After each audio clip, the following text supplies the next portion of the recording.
Papalang araw sa ating lahat dyan mga ka-share, sa mga nanonood. Ito po yung ating breakfast ngayon. Sa mga kadalasan guys, sa mga OFW, ito po ang mga technique nila para makakain agad. Dahil for example, galing sa trabaho, pagod na pagod. Tapos gusto nila na mabilis ang luto dahil pagod na nga at sa gutom pa. So ganito mga technique sa mga OFW, yung mabilisang luto guys, pero medyo masustansya din dahil ito talong, itlog, tsaka prutas na kahit saging lang panalo na. Wag lang yung yung pagod ka pa, gutom ka pa, tapos yung noodles, mga dilata, hindi daw yan masyadong sa katawan natin. Pero mas masarap pa naman sana yung mga ganyan, noodles, dilata. Masarap yan ulamin. Pero nga, ngayon nga raw, pag pagod tayo,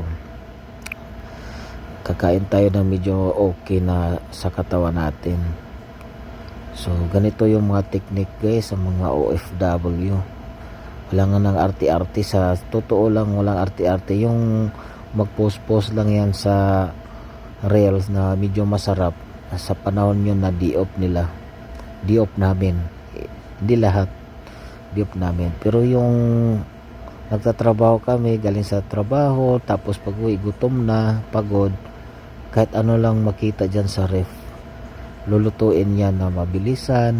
Ayan, ganyan din dito, ganyan ang reality.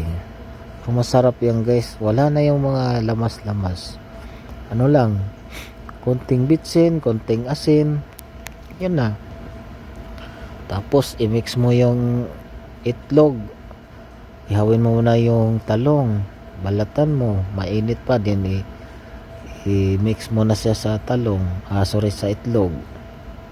Yun, konting asin, konting bitsin, yan po, yun ang diskarte sa mabilisan na luto na pero masarap, masustansya. Kasi yung itlog masustansya yan, talong.